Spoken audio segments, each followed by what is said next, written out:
The American dream used to be simple. You work hard, buy a home, retire comfortably. But here's the cold truth. That dream is looking more and more like a fairy tale. Home ownership, out of reach. Savings worth less every day, and job security a joke. The real question that nobody wants to ask is, in 20 years, will the middle class even exist? Or are we just heading towards a world where you are either ultra wealthy or struggling to survive? Because the numbers don't lie. And right now, all signs point to a two-class system. And if you're not paying attention, you might wake up on the wrong side of it. So let's look at the numbers. The middle class has been the backbone of America for decades. And if you actually look at the numbers, in 1971, 61% of Americans were considered middle class. Today, that number has dropped to 50% and is still shrinking. Meanwhile, the top 1% now controls more wealth than the entire bottom 90% combined. Let's break that down even further. In the 1950s, a single income could support a family, own a home, and send kids to college. Today, two incomes barely keep up with the rent. The median home price in 2000 was $119K. Today, it's over $400K. Meanwhile, the median household income has only increased by about 15% over the last decades. Translation, the cost of living has skyrocketed while wages have barely budged, and it's about to get worse. So for decades, the real estate was the middle class's ticket to wealth. Buy a home, build equity, and eventually pass that wealth down. But now, home ownership is turning into a luxury. In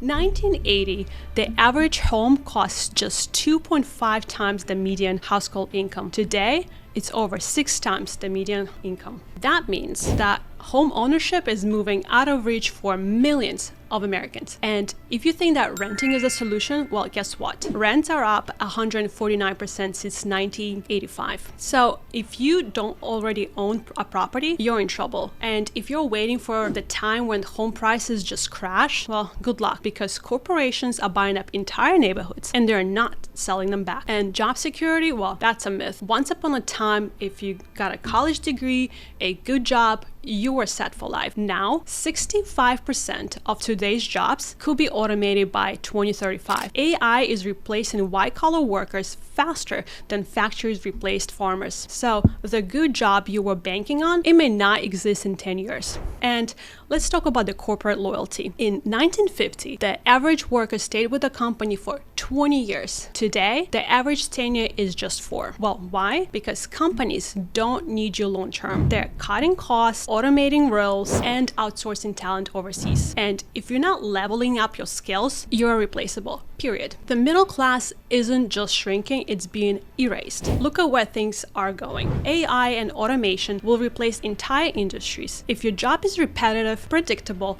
or data-driven, there's gonna be a bot for that. Wealth gap will widen. The rich will keep buying assets, and the poor, they will rent everything. Homes, cars, and even furniture. Government intervention won't save you. They'll print money, hand out stimulus checks, and just pretend they're helping while making everything worse. And social mobility is disappearing. It used to be that if you worked hard, you could move up. Now, if you don't already own assets, good luck catching up. And here's the real problem. The wealth divide isn't just growing, it's becoming permanent, which means in 20 years, you're either at the top or you're struggling. There's no in between. So if the middle class is disappearing, what do you do? Stop playing by their old rules. The game has changed, and if you're relying on a steady job, a pension, and a savings account, you're already behind. Buy assets, not liabilities. The rich, they don't work for the money. They make money work for them. And if you don't own anything, you're stuck in the cycle. And skill up fast,